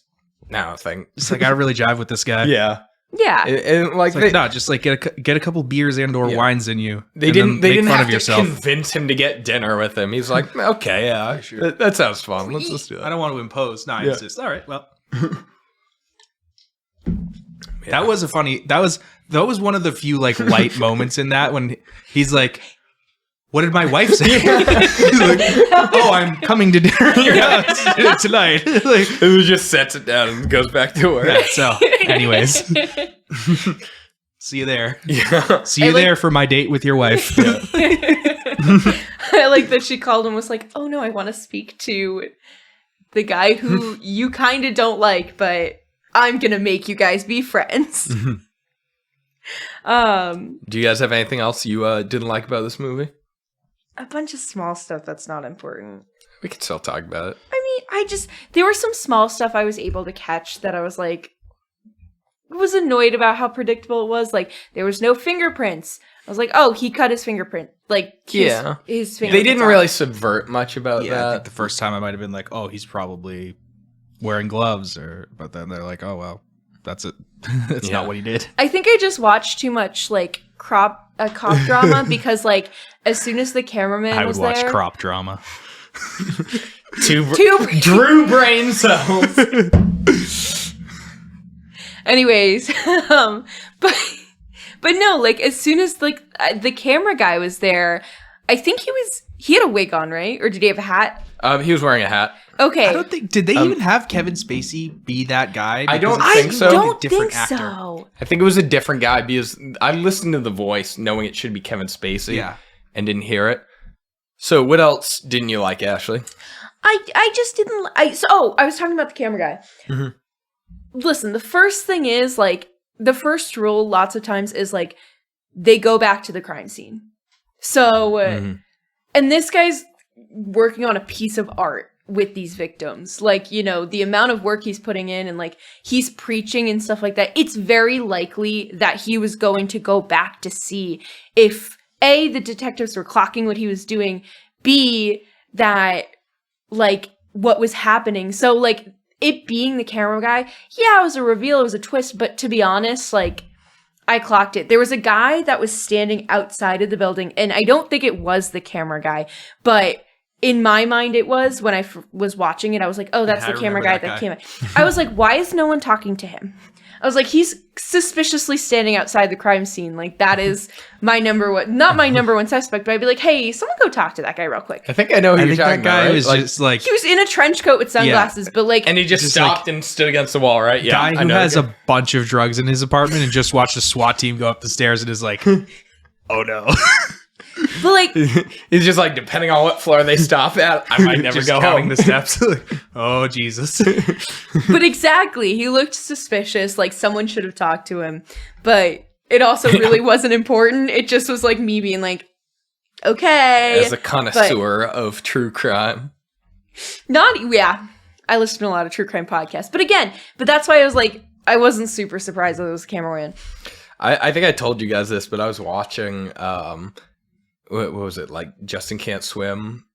Jim Can't Swim. JCS. It's this guy who breaks down interrogations. Yes, and so it's like he's breaking down this weird one of this very strange woman who like is very manipulative in what she does, and I thought my mom might like it because she watches insane amounts of forensic files. So I show it to her, and 2 seconds in, she goes, "Oh, I remember this. Yeah." She's like, I was like 23, I think. Like, she's like, yeah, oh yeah, I remember it was a big thing. I was like, we don't need to watch it if you lived through it. But yeah, no. It was The Wrath of Jody, by the way. Yeah. If anyone's curious, that episode specifically, she's like, oh, yep, I remember that. I can't wait to go home and watch it and be like, oh, I know this case. I don't think you were alive when it happened. No, but I've probably heard it on a podcast because I listened to 2 or 3 of them, and lots of times they cover the same cases, so I know the about them. It's like me with theory podcasts. Yeah. The funny thing to me is Jody called his phone to leave a voicemail, which is her quote-unquote alibi. But if what was the last name? I don't remember. No. Was it Jody Arias? I don't remember. I think it is. I know this case. Trivia God. Yeah. If I was Jody, I would have called his phone, picked up and then let it run for like 15 minutes and then hang up and be like, I don't remember what we talked about, but he picked up. Obviously, he was alive. Yep. I wouldn't leave a record of what we said because she had to voice act and it was like, oh, hey there, Hey. living boyfriend. I accidentally went the wrong way down the highway, so that's where I am, 100 miles away from where you died. I have heard that One wrong turn. so I would have bad. simply been like, I have no clue what I said. Do you remember what you said to your wife on the phone? No, I have no idea. Next question. Yeah. But I guess if you're thinking rationally enough to plan your escape, you probably are thinking rationally enough to not kill someone. And then we come back around to 7. Is that it for the bad? I think Yeah. all I had was like just minor complaints about like theology stuff, but like that's kind of the point, is like people misinterpreting theology and doing bad things with it. So That would be my other complaint, Yeah. but Yeah. it's not worth getting into. So Okay. let's talk about the spooky. The spooky. David, what did you find spooky about this movie? It's okay if you have nothing. We've had nothing before. the vibe. I'd say the Honestly- biggest thing about murder is how much it affects the vibe of the room. Yeah, dude. The vibe was pretty spooky. The vibe was an absolute shambles, let me tell you. Carter, what was your spooky? Kevin Spacey. Oh yeah, jeez. I was trying to avoid doing that, so Yeah. Ashley personifies the high road and I personify the low road. not always. But I put the scene where after they're running through the building, and at one point Mills like trips, or he gets hit in the head near a garbage truck, and That, by the way, is the scene that I was talking about. that he hurts himself. That retroactively had to justify his cast. Yeah. Yes. He But- actually hurt his hand like doing that slide along the roof, but that was their in-universe explanation. Mm-hmm. He puts the barrel of the gun to his temple, and he's like, no, and he ends up not shooting him, and I thought it was spooky. Also, I just realized that was another parallel, because Yep. Gluttony, there was like an imprint of the barrel of the gun to his temple, and he was like, Ooh. oh, just imagine like Yeah, having you press that. it hard enough. He was And like, then- he like said, he was like, and then I he has can't the mark imagine on his that, head. and it was like, Yeah. it ended up happening to him. I just remember And then that. that's literally how the movie ends. Yeah. Yeah. Is a Him muzzle shooting pressed him. against his head. Wow. Wow, We figured out. So- we figured have come We figured full out 7. circle. So, some fun fact, just some defense. If anyone ever has you on your knees with a gun pressed against your head, the way you get out of it is you go, I'm a little baby, and then you pee your pants. Is they just won't find it in them. Oh. I dare you, anyone, to prove me wrong. They won't find it in them to kill you. If you say, I'm a little baby, and then pee yourself, they're going to be like, damn, this I'll have to try person's that a out little next baby. time. I Did can't you- kill them. Did you hear this, or are you making this up right Oh, now? I'm making it up. But, Okay. But still, though, am I wrong? No, but this I'm is gonna the do that. equivalent of. Wait, you're gonna threaten No. Next yeah, sure. Next time somebody asks me some dumbass question where they're like, gun to your head, bro, I'm going to just pee myself and say I'm a little baby. This is And then very. they won't ask me those questions anymore. That's true, man. I would never say gun to your head. What superpower would you pick? That would be it. That'd be the end of those Nope, conversations. just like, This is the equivalent of the bar game, Baby Runs for President, where if a creep comes up to you, starts trying to get your number, and you're like, don't talk to me. Instead of being like, don't talk to me, just start asking them in like really weird questions like a baby would be, but running for president. Interesting. I've never heard that. Can you tell me a little bit about that? Yeah, I saw it on TikTok, but basically, so imagine like the most charismatic like president that's there, but like as a toddler. So you know how toddlers Baby just like JFK, got it. that's basically what it is. Baby JFK just being like, just asking the weirdest questions. Like they're like, oh, like, can I have your number? And be like, what's a phone? Like, followed up by like, are you wearing shoes? Are you sure? Like stuff like that. Just like really throw them off their game to be like, do I really want to be talking to this person? And then just they leave. And you can get really crazy with it, but you still have to kind of be charming. Like, you can't be insane and be like, why are you wearing underpants right now? Versus, like, you know, you have to be subtle with it. Like, but yeah, it's called Baby Runs. So channel Jen President. Psaki and not the mooch. Got it. What's funny is that I'm sure what convinces the creeps to leave is boredom and frustration, not unwillingness to put up with it. Yeah. Yeah, they're not getting what they want from you, and they're like, all right, whatever. Yeah, is they don't see a path forward, and they're like, I'm gonna move on. I'm confused. Yeah. Yeah, man. We know. But it's essentially your I'm a little baby Yeah. theory is the same. So more seriously though, probably the only spooky thing I did find about this movie was the kind of body horror. Yeah. They handled the prosthetics well. Yeah, I like I was also thinking like the emaciated. Thank you. Emaciated guy. Sloth. Yeah, that was pretty spooky. His name's Sid from Ice Age. I was gonna say sloth love chunk. Those are the two sloths. Where our two brain cells collided and produced two different colors. I went with the Ice Age reference, and David went with the Goonies reference. And Which is weird because I'm a huge Ice Age guy. You beat me to the Ice Age reference. I just had to pick the second one. The second best sloth reference. Snake draft favorite sloths. Go. All right. I'd like to talk a little bit about the overall of the movie. We talked in the beginning about horror, and we said, not that this is like some kind of all-encompassing thing, it's just what we're going with today is the difference between mystery and horror. Is horror, you kind of know what's going to happen as an audience member. Interestingly, I noticed this movie becomes horror at the end. It's a mystery until you realize who John Doe is. And when that happens, you're kind of helplessly in his web. And that's when the movie becomes Just horror. like Mills and Somerset. Exactly. Oh my God. Yeah. So We did it again. We double figured out 7. I Roll would credits. like to, I don't remember if I disagreed or was on the fence, but I would like to say that the end of 7 was horror, even if the beginning was not. What do you think, Ashley? I think I'm still on the fence, but I will accept that you guys think it's horror, and I will stay indifferent. Ultimately, I will very not fight you diplomatic. and say it's not horror. Ultimately, that was me capping the pepper spray. We are not going to be spraying David today. We accept your plea. I will live another day unpeppered.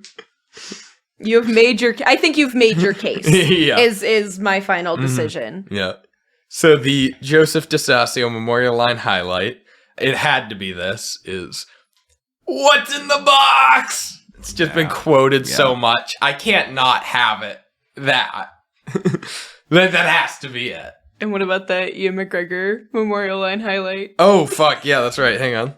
He's a nutbag. Just because the fucker's got a library card doesn't make him Yoda. Oh, yeah. That was a that good would have been what I wrote down. Yeah. So I guess... Yeah, I love that when. Oh yeah, he does a lot of ableism. He's just like he dismisses John Doe and Somerset recognizes exactly what it is. It's really a good juxtaposition of idealism and materialism because Brad Pitt is just like, yeah, there's just some people who are just crazy and want to do crimes, and Morgan Freeman's like, this is an intelligent man. That's a human being, and something makes him tick. Like. Even the worst ones, unfortunately. Yeah. Which is really fitting considering that Brad Pitt dropped at least one, maybe a couple ableist slurs. Yeah, he did. Yeah. Dropped an R word. He hid an R word in there. Yeah. Not to justify it because it's not, but it was the 90s. Yep. Yeah. It was more common. It shouldn't have been, but it was more common, yeah. But that being said, it was used once, and it was Brad Pitt who we mentioned. I think it was to make it for the character because he's this is a part of his flaws. This is that he uses words like this to be derogatory. Exactly. Just out of sheer reaction. Yeah. He thinks some people are Yeah. unable to do things. He's like, yeah, there's things you don't want to be, and there's certain things. It's like, and it's a little weird mirror of John Doe, where like he just takes that to an even further extreme, where he's like, I'm gonna turn the sin on the sinner was another line that he has. And it's like, yeah, but like you're a murderer, so Yeah. I don't know. Can I finish that sentence? Is that not something you can say at a podcast? We don't want to get demonetized and lose our $0 a month. All right. So overall, I cannot recommend this movie enough. It is fantastic. Yeah, it's good. I know we struggle to pick apart what we did and didn't like, but that's just because it's such a holistic experience. It's a great movie. Yeah. I love it. Even knowing the twist, I recommend it. I have a theory of like every like piece of media that you like really love, there has to be something that you just absolutely can't stand about it. Yeah. And like that's true for me with like all of my favorite movies. Like just that I think Yoda that's line, fair. dumb as shit. What's that? The Yoda line, dumb Yeah. as shit. Still love the movie. Yeah. Yeah, that's how it is. The insanity thing, kind of a cheap plot driver. Yeah. I'll take it. Yeah. You gotta dump the trash out somewhere. Yeah. They can't all be A pluses. Yeah. All right. So All right. I think we have covered this movie about as good as we can. I think we should give it our ratings. Ashley, why don't you go first to just give us the kind of general. I'm sorry. I gave it a 7. Yeah, I give it a 7. Well, 7 what? 7 Deadly Sins. Ooh, that's a good one. I gave it 7 severed Gwyneth Paltrow heads. Ooh. I gave it 7. 7. Cardinal virtues. 7. How about 777 beats per minute while I was super baked watching the van come down the road, knowing what was gonna happen. I love the image of you watching it. Just like, oh shit, haven't seen it like 3 times. Seen it 3 times, and I'm just like, oh my god, like dude, I've never paid attention to a movie so close in my entire life. It took me 3 hours to watch a 2-hour movie because I had to stop and pause it and write shit down. I'm like, oh my god. And there's like 18 minutes left in it, and like the car's just about to come down the thing. My brother opens my bedroom door. He goes, "Mom made hot dogs." I'm like, I'm fucking busy, dude. Like, stop. I can't do this right now. Tell her to leave him on the table. You gotta let me finish this. Oh, I'm so happy we finally got my real moment. Okay. So, do we have plans for next week? Yeah. What was it? Next week's Megan. Oh, this is gonna be a good one. I was going to tell you listen to earlier Megan that next next week is Megan, and I'm glad I went. Are you seeing Are you coming Megan with next us to week, or are see you it? seeing wink wink Megan next week? What? Couldn't tell if you were doing a Nope. bit. Okay. No, I was just trying to like hype up the next. Listen to the Megan episode. It's Okay. gonna be good. I couldn't hear what you I don't said. know, just thought trying you to were do B-roll I'm stuff. seeing Megan next week. Nope. All Not right. seeing Megan anybody comes out next on- week. I'm seeing my bedroom wall and my Twitch chat. Your bedroom all Twitch chat and Assassin's Creed Black Flag sea Sea shanties. shanties. Fuck you. Did you see that? I Dennis saw said was that the to you, funniest didn't he? thing I've Fuck- ever seen. You tucked up to your neck watching sea shanties. I just in my bed, just smoking weed. Dennis walks. It's Christmas morning. Dennis walks into my bedroom, just smoking weed, listening to Assassin's Creed sea shanties, and he's like, "I'm gonna put this on Snapchat." I was like, "Fuck you." They sent me a Snapchat. And I'm like, huh, interesting. And I'm like, yeah, that makes sense. Okay. So next week we'll see Megan. You can see that in theaters. We've had pretty good luck at seeing AMC early. It comes out on Thursday. I'm Ooh, boy. looking it up, so we All right, will. we'll get tickets. We'll get tickets as early as we possibly can. Yeah. Record it as fast as we can, and make as many Drake and Josh references as possible. David, I'm glad you referenced Drake and Josh. Thank 'cause you, Now thank you. I can share. I'll always be think- your boob, dude. I think I've told you guys this, but I can't remember. But one time, way back, like junior year of college, I had this weird dream that I was the star of this TV show called Drake and Josh and Carter. Oh yeah, if you were the star, why wasn't it Carter and Drake and Josh? Well, it went by age. so I'm talking with my buddy Josh Beck, because Drake Bell's a weirdo. I knew that even back in the day. Wow. I knew not to dream hang out with Drake Bell. Like that guy who hated Kevin Spacey. Yeah. So I'm hanging out with Josh, and I'm like, Josh, you know what's weird, man? I don't have a single fucking memory of us filming Drake and Josh and Carter. And he's like, that's ridiculous, dude. It's called Drake and Josh and Carter. I'm like, no, but think about it. Like, what scenes am I in? He's like, you know, like the door scene, like Drake, where's the door? And I'm like, where am I in that scene? And he's like, no, but they wouldn't call it Drake and Josh and Carter if you weren't in it. And I'm like, no, I'm telling you, dude, like, I don't have an explanation. I'm just trying to wrap my head around This is the best cold close of a podcast I've ever heard. I'm like, really, just help me out here. I'm not pushing an agenda. It's the DMT corner. Do you remember it? Because I don't. And my dream ended with a lot of silence. And I woke up and I remember thinking, oh my God, this is so funny. I can't wait to call Josh and tell him I don't remember. I don't remember anything from Drake and Josh and Carter. What a stupid concept. Went back to sleep, woke up, went, fuck! I'm not famous. I'm just some loser going to UMass Amherst. Holy shit. All right, I feel like that's a good way to end it. Good way to end. All right. Okay. Yeah, thanks, guys.